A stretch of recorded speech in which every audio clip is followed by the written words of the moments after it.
I can't help feeling that at the moment, the hardliners in the regime have consolidated. They're now so ruthless that nobody dares show their face on the streets because they would assume that they would be immediately shot down or arrested and potentially executed. I think we're in an awkward moment now. I do not think that the Islamic Republic of Iran will survive this decade. And indeed, I'm not convinced it will survive the next year or year and a half. Today, I'm joined by Edmund Fitton-Brown, Senior Fellow at the Foundation for Defense of Democracies, former British Ambassador to Yemen, and a leading expert on terrorism and extremism. He spent 5 years at the United Nations coordinating the Security Council team monitoring ISIS, Al-Qaeda, the Taliban, and associated terrorist groups. Today, we're going to discuss Iran, Israel, the Houthis, the Muslim Brotherhood, global terrorism, and the threats facing the West. Edmund, welcome to our show.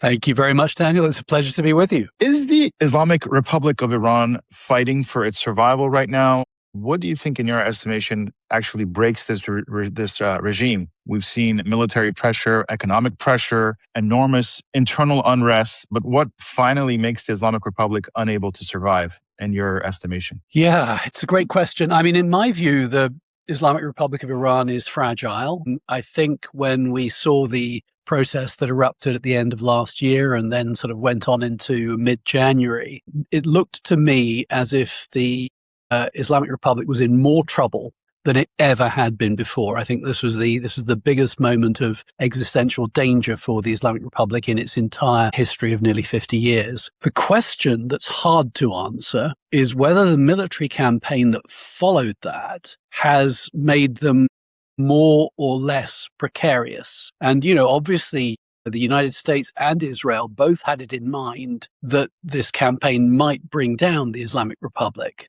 but it didn't. And so, there are a couple of points about that. One is, why was there never a more systematic effort? And I think this is down to the US, not to Israel. I think Bibi Netanyahu did at one point say, hey, it's Nowruz. You guys get out on the streets. You can celebrate Nowruz and, we've got your backs. Problem is that the Americans talked about doing that, but they never did it. And so having half promised the people of Iran that they would, sort of, as it were, help them to take back their country. Instead of that, what we had was, first of all, 40,000 Iranians killed by the regime before the war started at the end of February. Those deaths overwhelmingly took place in January, of course. So that's an awful lot of potential leaders of the revolution. And let's say revolution's not a great word, is it, when we're talking about the Islamic Revolution having started all this, but the popular protests or the popular uprising, a lot of those leaders were killed, and that may have made it harder for them to do anything, to respond meaningfully to the opportunity presented by the military campaign. But the military campaign also made it difficult for them to come out on the streets because it wasn't safe. And at various points, the US said, obviously, this isn't the moment because there's a lot of fire and fury being rained on the country, but we will tell you when the moment comes, when it's safe for you to take back the streets. And then they never did do that. So that leads us to two final questions, which is, one is it too late? Is it still possible that if the Americans and the Iranians are still at war, which they appear to be, and of course it could escalate again at any time, is it too late for that to lead to regime change? And then the sort of follow-on question from that is, if we end up with some form of accommodation, some form of ceasefire, truce, whatever, it's not going to be a peace agreement, but some kind of end to the current conflict. How long is it then before we're back in that cycle of the Islamic Republic, because of its brutality, its incompetence, the fact that it can't even govern the country, the fact that it has vast oil and gas resources and can't even heat and light the country, the fact that it can't provide reliable water supply to the city of Tehran and had to talk about evacuating Tehran or moving the capital. How long before that just, in the end, the Islamic Republic just collapses under the weight of its own incompetence? So these are questions that are really hard to answer. I can't help feeling that at the moment, the hardliners in the regime have consolidated, and they're now so ruthless that nobody dares show their face on the streets because they would assume that they would be immediately either just shot down or arrested and potentially executed. So I think we're in an awkward moment now. But I think, to go back to your original question, I do not think that the Islamic Republic of Iran will survive this decade. And indeed, I'm not convinced it will survive the next year or year and a half. Now, what does the West misunderstand about negotiating with the Islamic Republic? Is the fundamental mistake assuming that the Islamic Republic wants a compromise when really the regime just wants to survive? Yeah, I think that's a fair analysis. I think the other point is that it doesn't just want to survive. It can't really, a bit like a shark, it has to move forward. And its survival is bound up with exporting the revolution. It's bound up with death to Israel, death to America. And so I think that what Westerners fundamentally misunderstand about the Islamic Republic is how fundamentally hostile it is to the West. People talk about the Americans having started a war on the 28th of February, or Israel having started a war last June. The reality is that the Islamic Republic declared war on the West 47 years ago, and it's been in a state of undeclared war with the West for nearly half a century. And so the great error of Western policymakers has been we have been the boiling frogs. We have just tolerated this completely outrageous conduct, completely illegal conduct by the Islamic Republic of Iran. And so when you get a flashpoint, and of course there have been a number of flashpoints over the years, but obviously big ones occurred after the Hamas attack on Israel, with the various, the fact that the encircling of Israel by the proxies became increasingly unacceptable to Israel, and then ultimately the 12-day war last year, and then, of course, most recently, the American attack on Iran on the 28th of February. That is not Israel or America starting a war against Iran. It's the recognition that Iran's war on America and Israel has reached an intolerable pitch, at which point you have no choice but to respond. So what we should always have been doing was treating the Islamic Republic as a complete pariah, from the moment they took American diplomatic hostages to the moment that they declared war on a British author and said that he had to be killed because of the book, The Satanic Verses. Of course, I'm talking about Salman Rushdie. From the moment that they caused the deaths of large numbers of American servicemen in Iraq at a time when the Americans were doing something that was very much in Iran's interests. Saddam Hussein's Iraq was an enemy of Iran. The fact is that they have been absolutely unrelenting in waging war against us. And that's what we've misunderstood. Now, for years, we were warned that directly confronting Iran could trigger a catastrophic regional war. Has Israel demonstrated that Iran was actually far more vulnerable than many experts believed? Yes, I think it absolutely has. I mean, so when you look at what has happened in the Middle East since Israel was forced to respond to the Hamas atrocity of the 7th of October, there are many burdens that Israel has taken on, which really should have fallen on other people. Israel effectively has avenged French deaths, American deaths in Lebanon, which had been allowed to, been neglected. I mean, it's extraordinary when you think about it, that some of these Lebanese Hezbollah thugs had simply been left to get on with it for, decades after they'd committed their murders, their crimes. So, in my view, Israel faces a rather weird and uncomfortable moment because, on the one hand, Israel's achievements over the last 2.5 years, nearly 3 years, have been staggering. I mean, the defeat of Hamas is not so surprising because, that's more within the obvious scope of Israel. But to have disarmed Lebanese Hezbollah, or at least to have knocked it to the ground, the pager operation, walkie-talkies and all that, the quality of the intelligence penetration of Hezbollah, the success of the temporary occupation of southern Lebanon, going after Hezbollah sites in Beirut, killing Nasrallah and so many others. These have been gigantic successes, and that, of course, was one of the key causal factors in the fall of Bashar al-Assad in Syria. So Israel also may be said to have achieved the change of regime in Syria, although you could also say that, perhaps Russia being tied up in Ukraine was also part of that. But nevertheless, you can almost see a sort of a clear domino effect that as Lebanese Hezbollah was neutralized, Assad was left increasingly unprotected. Then you have the brilliant success of the 12-day war. Israel sort of able to achieve total control over the Iranian skies, to neutralize their air defense capabilities, to take out their their nuclear scientists and so many of their military capabilities. So when you add these things together, and actually I would also include in this list of Israeli achievements, I would include the decapitation operation against the Houthis on the 28th of August last year, when you didn't get Abdul Malik al-Houthi, but you got some of the most important Houthi leaders, not always the ones who were carrying fancy titles. The prime minister who was killed was actually one of the less important people that the Israelis killed on the 28th of August last year.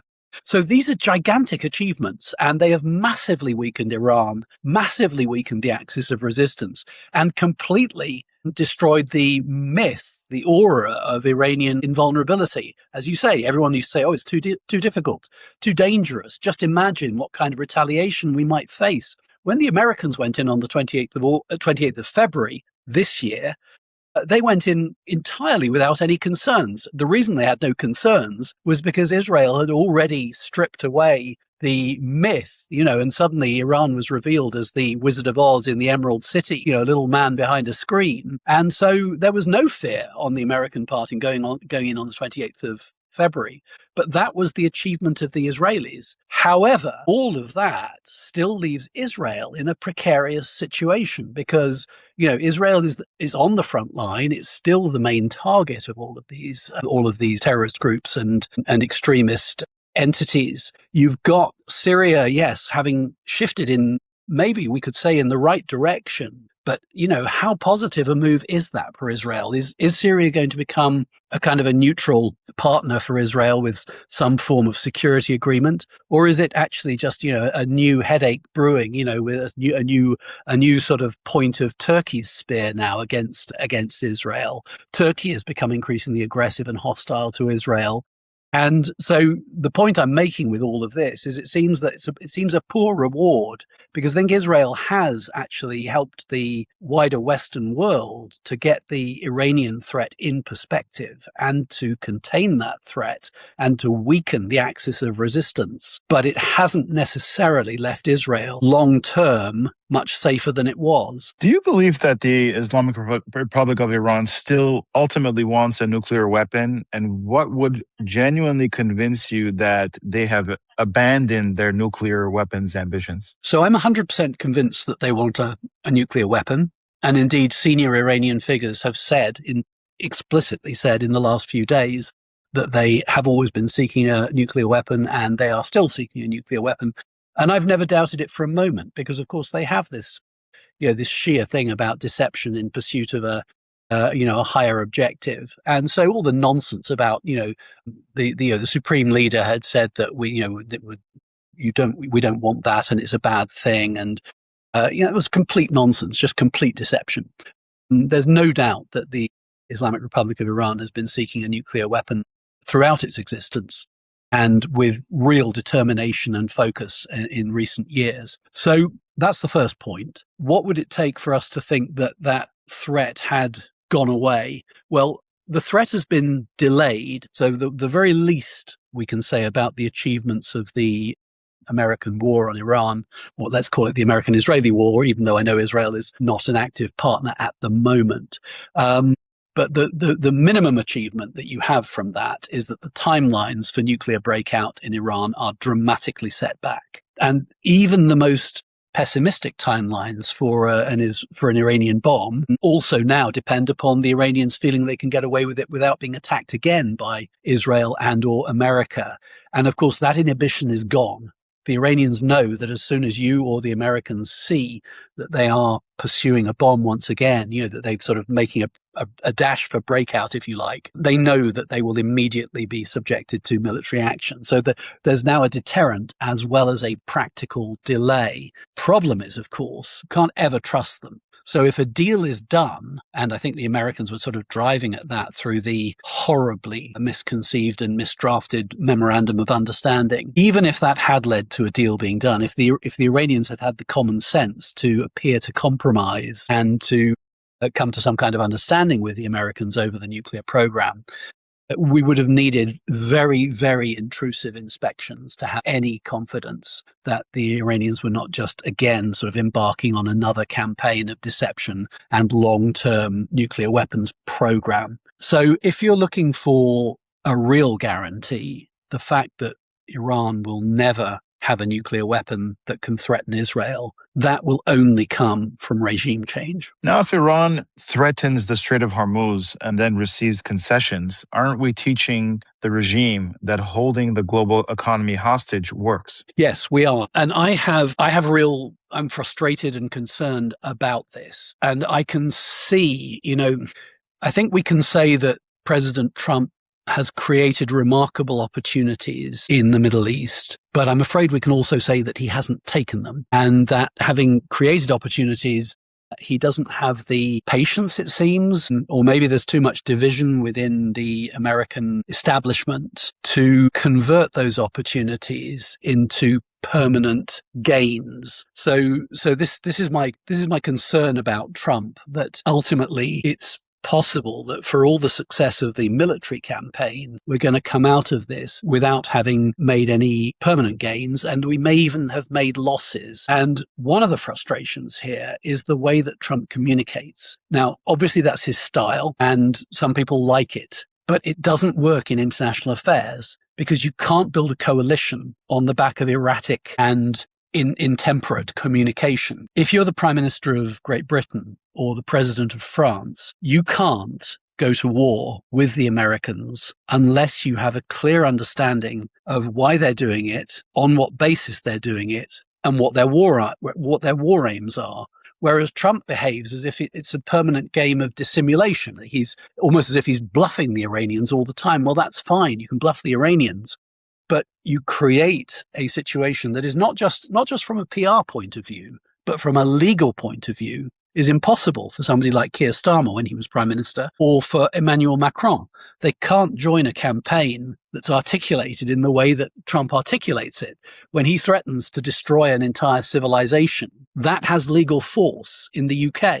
Somebody like Starmer could end up in front of a court of law for having joined a military campaign in which the ally had explicitly threatened a genocide. So this is very, very frustrating. And it's one of the reasons why of course, Trump's been frustrated that he hasn't had as much support as he thinks he should have had, but he actually is the author of that problem. And where we ought to be, and sorry, this is a long way back to your question, but this is all about the Strait of Hormuz at the moment. Strait of Hormuz, of course, wasn't an issue before the war. It is an issue now. What the Americans should be doing, and admittedly, the Europeans could be making it easier for them because the Europeans could be signaling a lot more proactive awareness of this than they are. But really, this is where we should be constructing an international coalition around enforcing the law of the sea, because the law of the sea is absolute.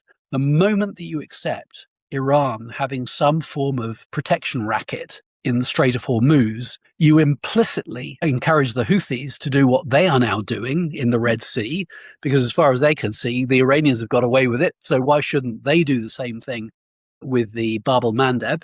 But, people say, well, okay, that's a problem if we lose, if the Red Sea is impaired and the Gulf is impaired. Obviously, this is a big problem for oil supplies and global trade and prices. But that's not the half of it. What about the Taiwan Strait? And from my point of view, as a British or European person, what about the Strait of Gibraltar? What happens if you get an Islamist regime in Morocco? Or what happens if Spain goes even crazier than it's currently going with its very corrupt and strange government? Or what happens if Britain goes nuts and decides to abuse the fact that it has Gibraltar as a crown possession?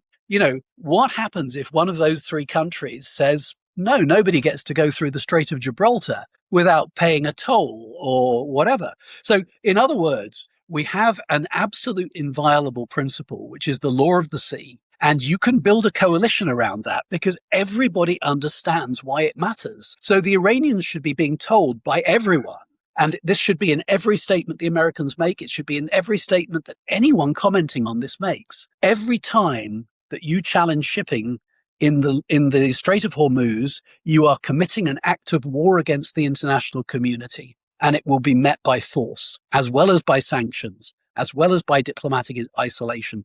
And you build the coalition, and you have some people who contribute to it militarily, you have some who contribute to it politically, but you build that coalition. And people have already done this to combat the Houthis in the Red Sea over the last couple of years. This is not rocket science. And this is where I do get frustrated, because it feels to me as if the Iranians have been allowed to set the terms of the debate on completely indefensible and unacceptable ground. Now, can the Iranian people themselves overthrow the regime? Is it responsible for America or Israel to encourage Iranians to rise up unless they're prepared to arm them or to help them when the regime starts shooting at them? Yeah, this is such a hard question, and we sort of touched on it a little bit earlier, but, there's a number of things in play here. One is be careful about the minorities. And, Iran has its own internal contradictions. Israel knows this better than anybody does. It's got its Kurds, it's got its Baluch, it's got its Azeris.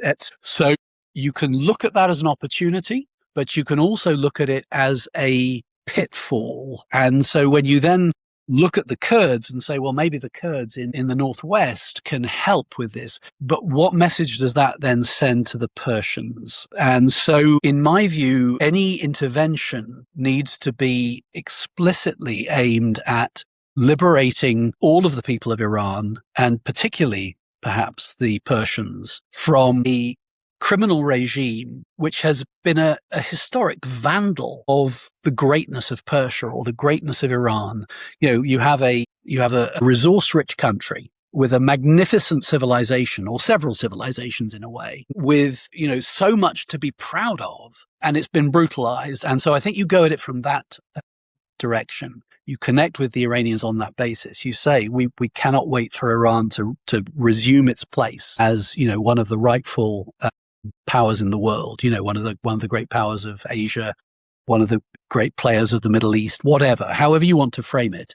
Now, this is where I think the Saudis let us down a bit, because the Arabs don't really like this. They worry about Iran sort of eclipsing them. In other words, if Iran were to reach its full potential, let's say the Islamic Republic falls tomorrow, and then Iran is able to rebuild its diplomatic relations, massive investment comes in, it becomes an ally of Israel, it becomes an ally of the West, and then it starts to really grow powerful and prosperous. That could quite quickly make someone like Saudi Arabia feel that they were overshadowed, quite quickly make Turkey feel that it was being overshadowed or rivaled for preeminence in the region. We should have been very clear about this. This is completely in the West's interests, and it's completely in Israel's interests to get rid of the Islamic Republic. So we should be doing everything that we can to make that happen. A lot of what was done was right. I think that if you look at the military campaign, it was deliberately restrained in an effort to show the Iranian people that they were not the targets. And I think Israel was particularly good at that, better than the Americans. Israel actually went in, sort of taking out Basij patrols that were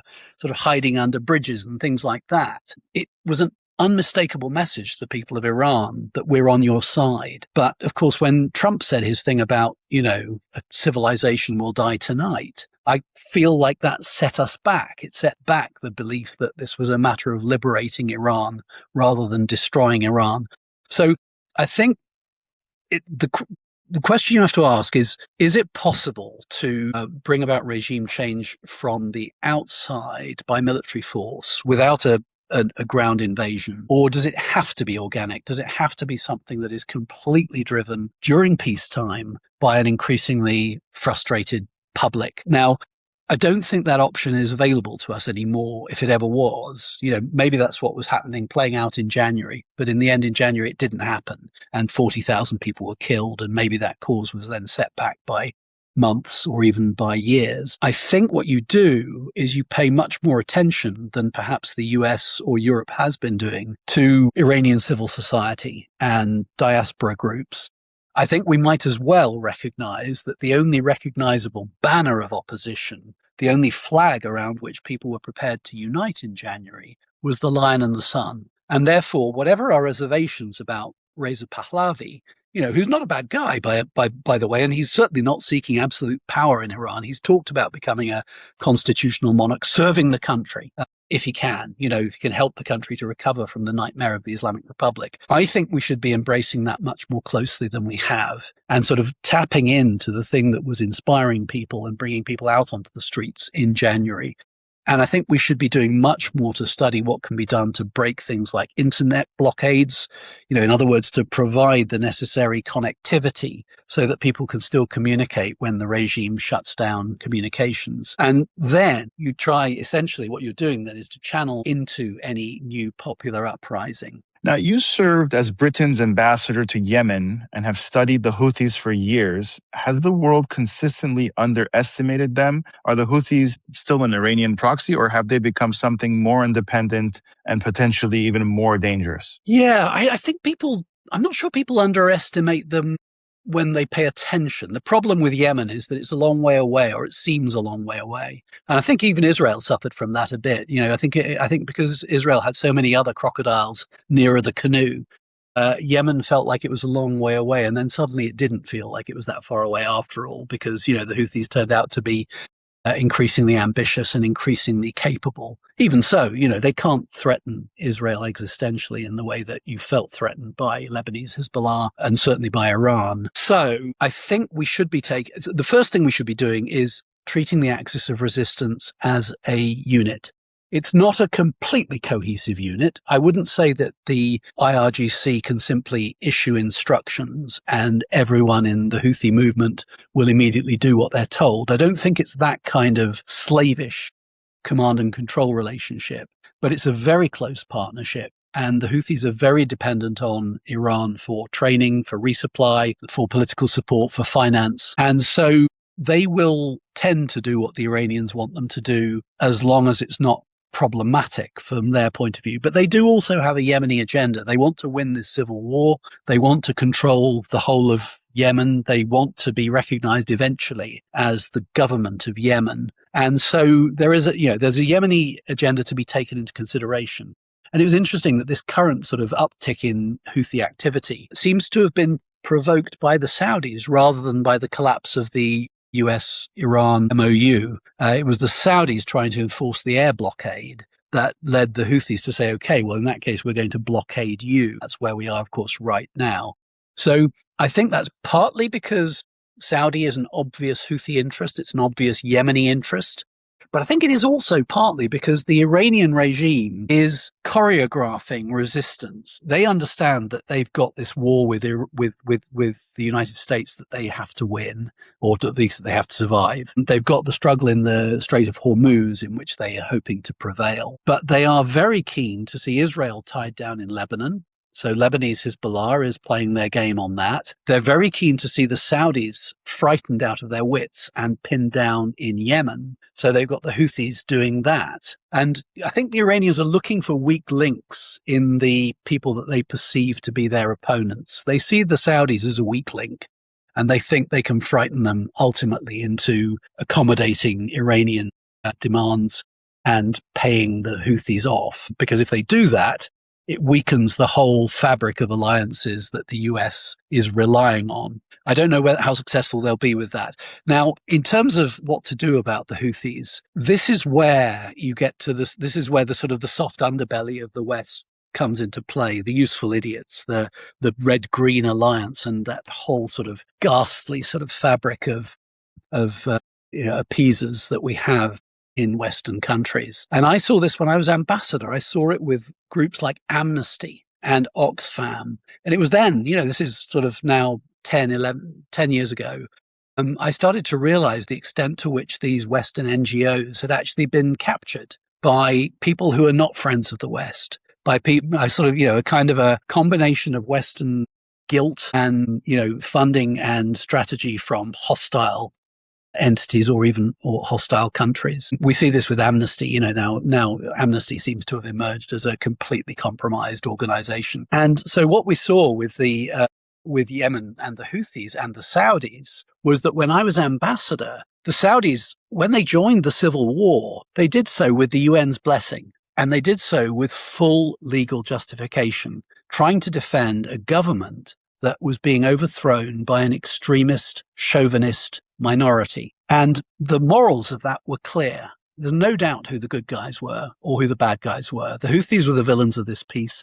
The Saudis came to try to protect the beleaguered government of Yemen. And what happened while I was ambassador was that very quickly, the international consensus to support Saudi Arabia broke down. And everybody started saying, well, the Saudis are causing so many civilian casualties. They're so cruel and wicked. And, look, this wedding party was hit or this school was hit. Of course, the Houthis were doing what Hamas did in Gaza. They were lighting up from schools and mosques and things like that. And the Saudis, of course, walked straight into the trap. They were doing everything from the air. So they were bombing things because they would see anti-aircraft activity and, it would end up with civilian casualties on the ground. And very quickly, the international community lost confidence in the war, lost patience with Saudi Arabia.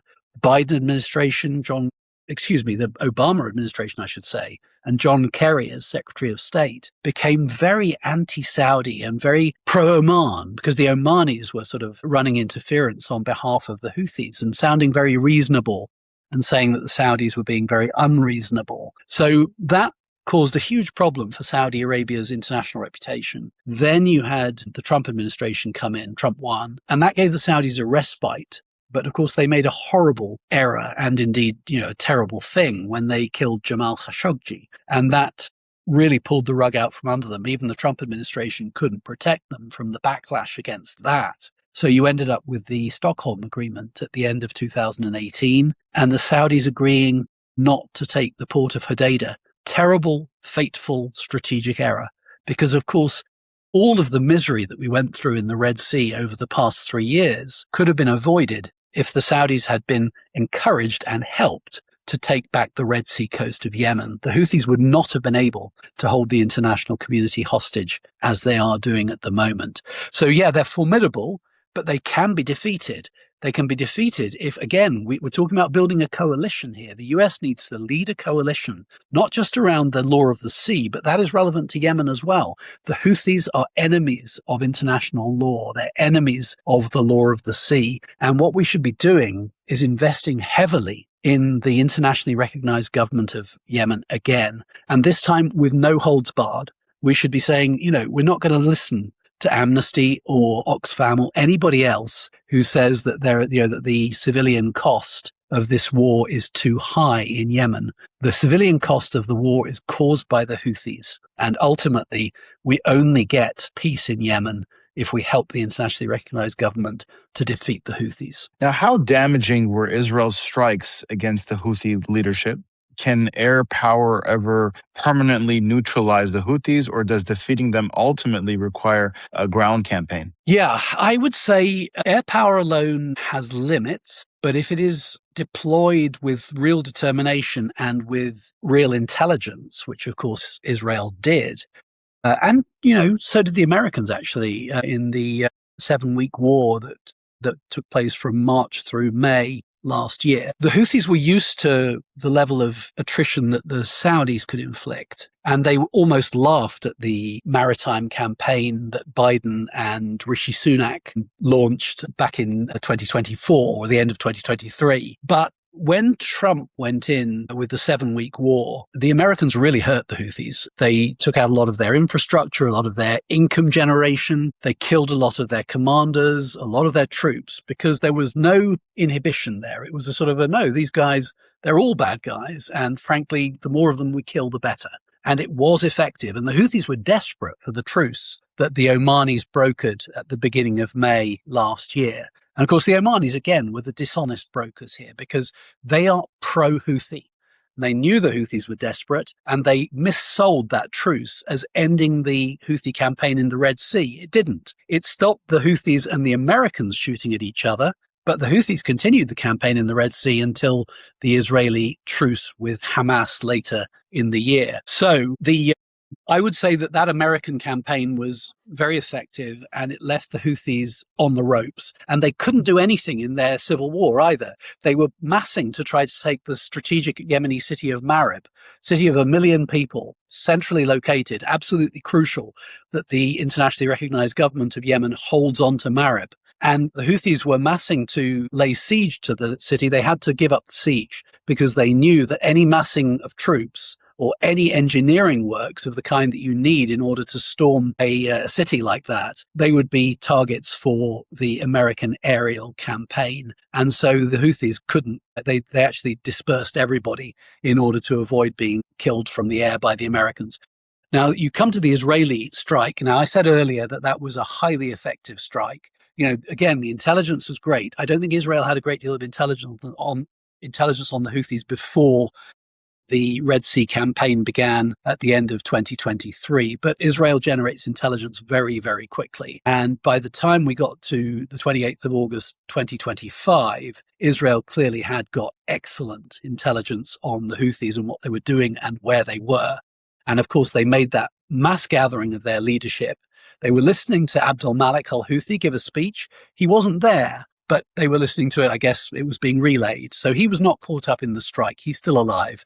But so many of their key people were killed, and it knocked them for six. And the reason I know that is because I've been tracking the announcements of the deaths of people who were killed that day, and the Houthis didn't admit that they were killed. First of all, it took them 24 hours even to respond that something had happened. Eventually, Mehdi Mashat, who's the sort of de facto president of their sort of kangaroo state, eventually he turned up shell-shocked and sort of made an announcement. But it was 24 hours after the attack, because initially they didn't know what to say or what to do, or indeed where to go, because they're thinking, well, the Israelis hit us there. They may know where we are. Where do we go next?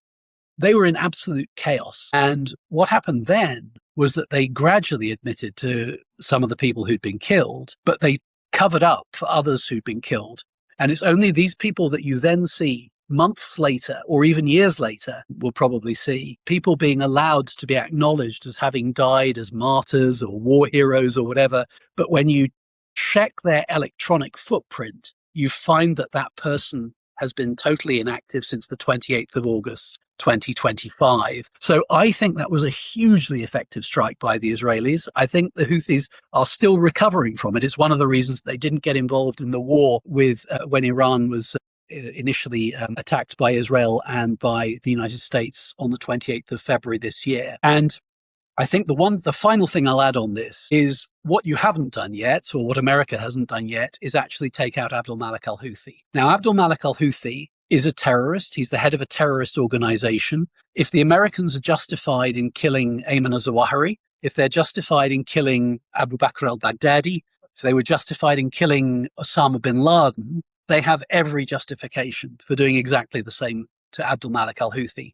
So does Israel. He counts as the equivalent of Hassan Nasrallah, for example. So I think he's worried about being targeted. And this is important. The reason it's important is that he's been running the Houthi movement now for 20 years. He took over from his elder brother 20 years ago, and it's under his leadership that the Houthis have moved from being a small extremist militia in a remote corner of Yemen to becoming first, the dominant military power inside Yemen, and now an international force to be reckoned with in the Red Sea, and even in the in the sort of the, if you like, the Yemen end of the Indian Ocean. So who would replace him if he were killed? Decapitation is a strange tactic. It sometimes works and it sometimes doesn't. In the case of Ayman al-Zawahiri, you can argue that decapitation was not a good idea because he wasn't a particularly effective leader of al-Qaeda. And it may be that Saif al-Adil, who's the current leader of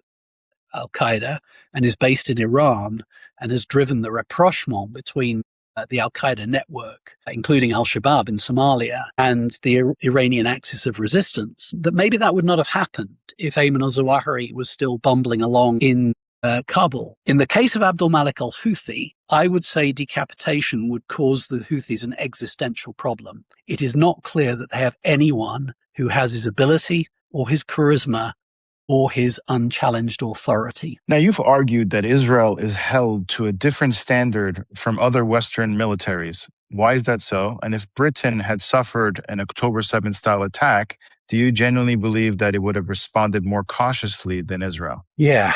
I mean, first thing to say about October the 7th is that, if you measure it in terms of the population of Israel and also the degree of danger that it posed to Israel's survival, it actually dwarfs 9/11.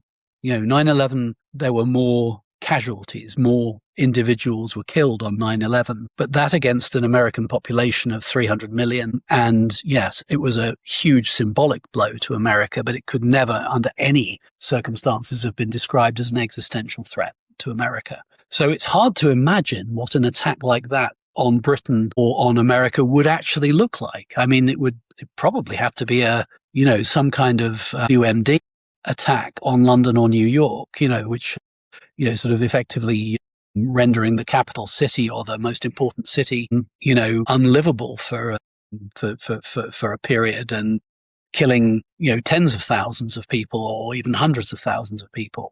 So, I mean, that's the first thing I would say, is that Israel was responding to something on a scale that nobody else has ever faced in modern history. So, yes, my argument is that Israel's response has been proportionate and restrained. And, I have experts that I'm friends with, who argue very persuasively that the Israeli rules of engagement are actually exceptionally scrupulous, exceptionally careful, and that actually when you look at the civilian death toll in Gaza, it's very, very low for that kind of urban conflict. And Israel has been, the victim of so many slurs about genocide and genocide of Palestinian children and causing a famine in Gaza. And all of this has been proven to be absolute nonsense. You actually look at the numbers killed. We're talking about, relatively small number of civilians killed against a very, very large number of fighters killed. We look at the index of child malnutrition. You can see that Gaza is actually considerably better and healthier than some of the neighboring countries, including Egypt. So why is this? You asked the question why.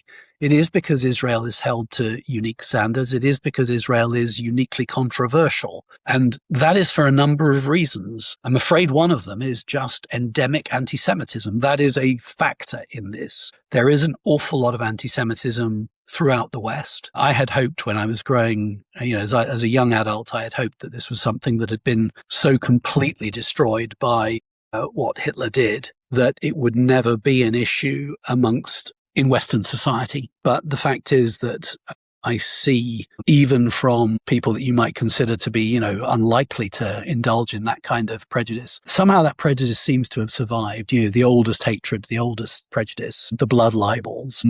A lot of it seems to reside on the left in the West, but it also, of course, there's a lot of it on the hard right as well. You've got a lot of neo-Nazis in places like Germany, in the United States and elsewhere.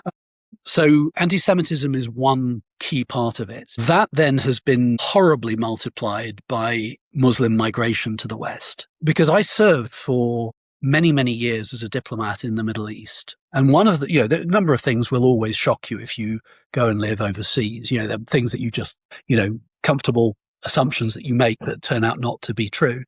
And when I went to Egypt and then a number of other Middle Eastern countries, I found a level of casual Jew hatred that I had not imagined existed in the world, but it did. And not only did it exist, but it was positively encouraged. It was normal discourse in polite society. And people would say insane things to you, and you, as a diplomat, you obviously can't turn around and say, I'm sorry, but I'm just leaving because you're saying something that I find so offensive that I never want to see you again.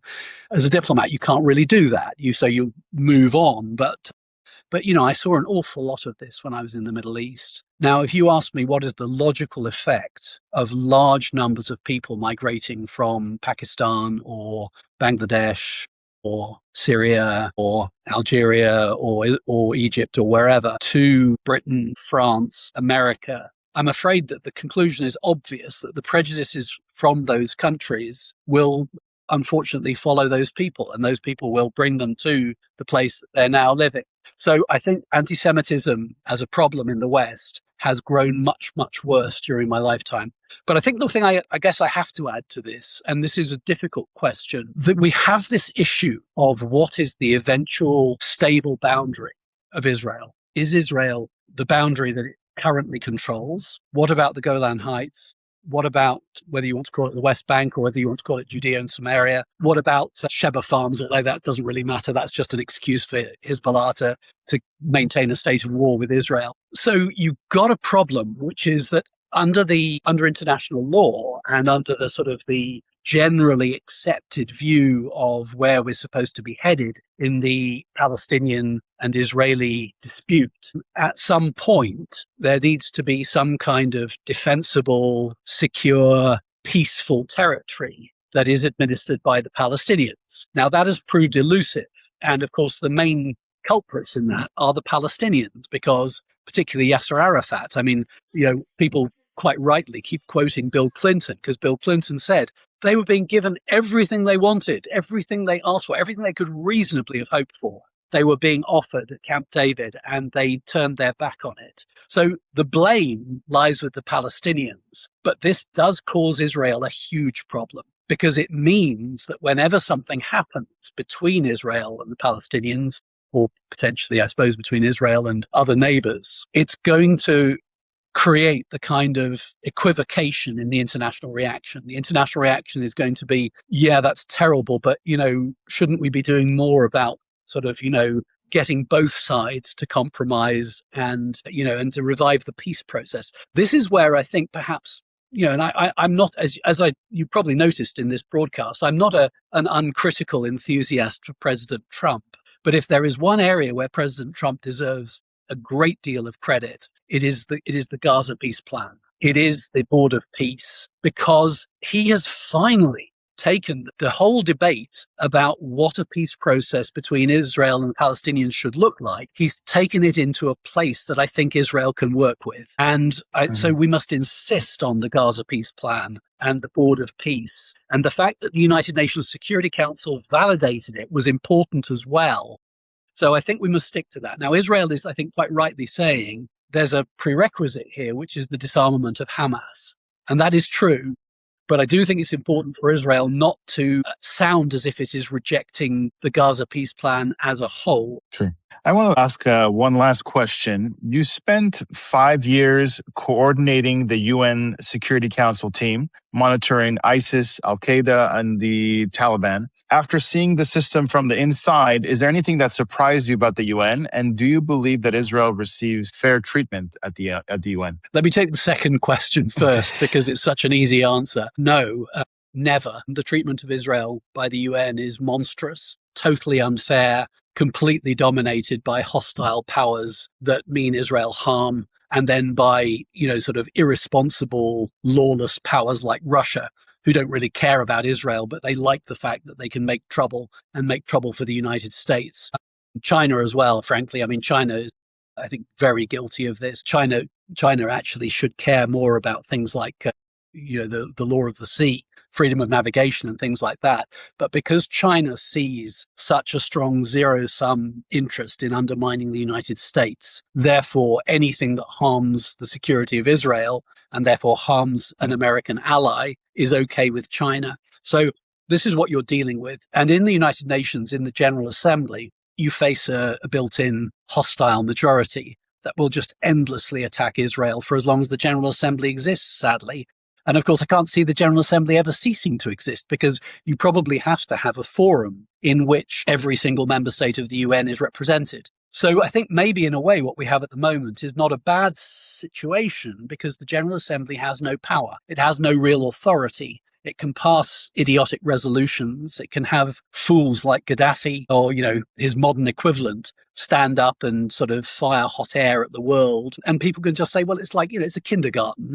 Let the children play. Let them throw their tantrums.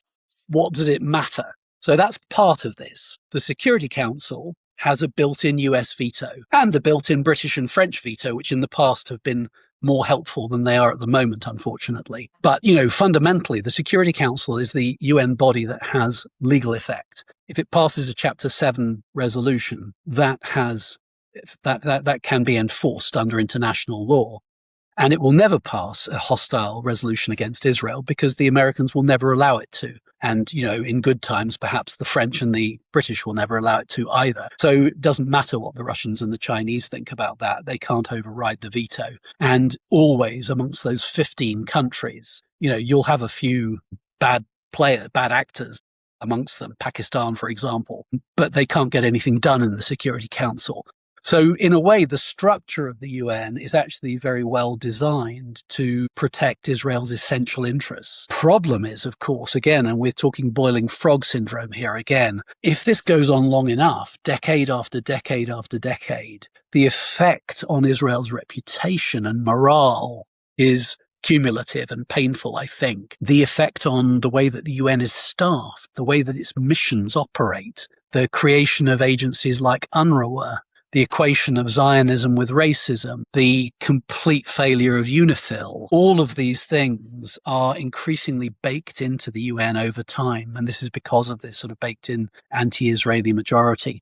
So you end up with people becoming impatient and saying we should abolish the UN. Well, the problem with abolishing the UN is you probably then would have to produce a new UN. And in the current situation, particularly with the standoff that exists at the moment between the US on one side and Russia and China on the other, it's impossible to imagine creating a successor UN that would be functional. So what we have to do is somehow to rescue the UN from its decline. And that is going to, the US is going about that quite well. I think they've put a really significant figure in as ambassador. Mike Waltz is that's a really good choice to put former national security advisor in as the UN ambassador. He's ambitious. He's trying to make a difference there. He's obviously wielding the American fiscal power very aggressively in the UN, and it's having an effect. It actually has, you can see that someone like Guterres, who I think is a terrible Secretary General, but, he's been running scared of the Americans for the last few years. He's been trying to come up with preemptive reforms and things like that to try and satisfy the Americans because he's so afraid that the UN is simply going to run out of money for all of its missions and all of its vanity projects. So the US is having an impact. It needs to press on with UNRWA. UNRWA needs to be abolished, defunded, and some of its leadership, frankly, need to be sanctioned or even prosecuted. But the UN needs to understand that UNRWA will not be allowed to resume its work. And, the same goes then, you need to look at other areas where UN work is, the human rights infrastructure of the UN is just hopelessly compromised, hopelessly not just inefficient, but corrupt, endlessly anti-Israeli. You end up with human rights abusers like Eritrea or Iran or China, with important roles in the various parts of that human rights architecture. So the US needs to fight guerrilla warfare to force the UN to reform. And in a better world, they would have more wholehearted support from the Europeans in doing that. But that, I think, is the only way forward with the UN. Edmund, I want to thank you for your time. I found this discussion very, very enlightening and informative. And how can people follow your writings and the publications you write? How can they find you? Well, first and foremost, please go to the FDD, Foundation for Defense of Democracy's website, where you'll find me with my my CV and also links to some of the material that I've written for FDD. You can also find me on X just by Googling my name. Googling my name will also give you my LinkedIn profile. I do most of my social media professional work on X and on LinkedIn. And that will give you, I think, anyone who wants to check me out, I think if they use those methods, they'll be able to find what I've been doing and what I've been about. You can also look me up on the Counter Extremism Project website, because before I joined FDD, I was senior advisor for the Counter Extremism Project. And so, again, some of the stuff that I wrote for CEP can be found through their website. Thank you. Thank you very much. And I hope to speak to you again soon. I look forward to it. It's been a pleasure. Thank you.